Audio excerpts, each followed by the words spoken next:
Welcome back to the channel. In this video, we're going to talk about what happens to a property that still has a mortgage when someone passes. If a property has a mortgage and a trust was not established or beneficiaries set up on the property, it will need to go through probate. We've discussed probate in another video. However, we never talked about what happens with the mortgage itself. Typically, a mortgage will only have the names of the people that are on the deed. However, it is possible to also have a secondary or alternate contact or some form of a successor, such as a trust, which will have access upon a person's passing. If this was done, the transition from the deceased to the new owner while leaving the mortgage intact is fairly easy. One simply calls the mortgage company, provides a copy of the trust documents or the will, fills out forms provided by the mortgage company, a copy of the death certificate plus appropriate IDs of the successor trustee or the beneficiaries. An additional easy process is if there is a transfer on death deed or a ladybird deed.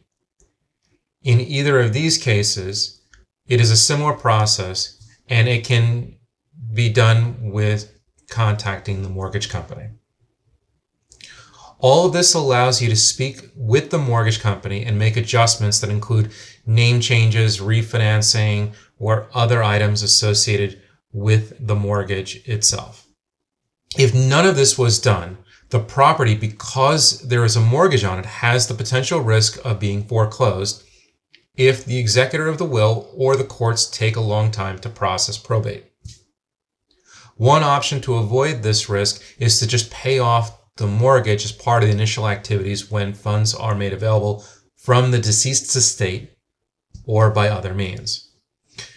These situations where there's a potential risk of foreclosure are most likely to occur if one does not do sufficient life planning activities as are described in other videos within this channel. With this said, there are ways to work around this challenge without resulting in foreclosure or loss of the property during the probate process. This requires the executor and other members of the family to restrain themselves from contacting the mortgage company and letting them know of the person's passing. As discussed in other videos in the channel, the mortgage company is not informed about the person's passing unless it is the same bank as the primary bank account of the deceased and they potentially had Social Security benefits going to that bank account. It is the heirs or the beneficiary's responsibility to do this notification. So, if there are issues with transferring ownership to a trust or working through probate, then it behooves you to not disclose the passing to the mortgage company until you are ready, or if at all. It is important to note, for legal reasons, that any statement mentioned in this video are not officially binding by law or officially sanctioned by any probate lawyer. It is information I have obtained unofficially when speaking with mortgage companies about some of the challenges that could occur. So what do you do? Well, in order to prevent anything from going wrong with the mortgage, what you're going to do is verify you have access to the mortgage company portal and potentially mortgage statements. By having access to the portal, you will have the ability to change the mailing address and the settings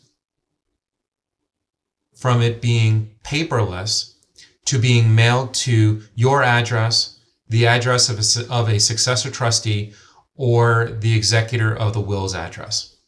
Additionally, you're going to want to take the mortgage off of autopay from the mortgage company's site so it is not going to the primary bank account of the deceased or a bank account that is in the name of the deceased.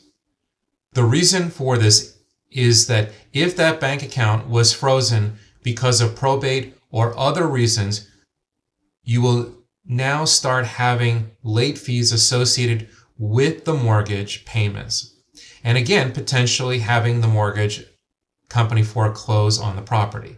Therefore, it is beneficial to have it where, like discussed in other videos, using physical checks to mail payments to the mortgage company or set up bill pay from the estate account or the bank account that will be used as an intermediary account during the probate or estate process. I believe we discussed this in another video. However, it is important to note it again here too. If the goal is to sell the property, then do not transfer ownership of the property to any particular beneficiary. Let the property stay within the estate or within the trust until it is sold. This is because, at least in the United States, the property is reassessed on sale. This means that if the goal is to sell the property, you want to minimize the time for the step-up cost basis so that there is no or little to no taxes being owed on the property at the time of sale because of capital gains. An example of what I'm talking about would be as if, say, the person who passed bought the home for $100,000 and it is now worth $1 million. If you transfer ownership of the beneficiaries right after passing, and then the property goes up in value to, say, $1.2 million by the time it's ready to be sold, then the beneficiaries will be responsible for capital gains on the $200,000 of additional value. Now, the snag comes if no one has access to the portal or bank statements. In that case, there needs to be a transfer on death deed or the will or trust documents verifying through the court that the probate process is completed and ownership of the property can be changed, and therefore the mortgage company can use that to give you access to make adjustments to the mortgage. If this has not occurred yet, then as mentioned, the property will most likely be heading to foreclosure if you cannot work something out with the mortgage company, or again, you are not able to find sufficient funds to pay off the mortgage and get the lien off the property. If you are asking if the mortgage is one of those types of debts that can be forgiven when someone passes, like mentioned on other types of debts, you would be incorrect. The forgiven debt is only on unsecured loans. But because a mortgage is a secured loan or security, the bank has a real asset attached to it, and therefore a bank can foreclose on the property to get some portion of their investment back. Another thing to note is if the person owned investment property, whether it was individually owned or with partners, it is the executor's responsibility or the successor trustee's responsibility to contact the partners and work on the debt associated with those investment properties to adjust the name on the mortgage to the trust, a beneficiary's name or other entity, or what often happens when a partner passes, work on selling the investment property. If you have any questions, feel free to leave them in the comments and I'll respond to them accordingly. As always, if you've not done so already, please like and subscribe to this channel and share this video with others that might benefit from this information.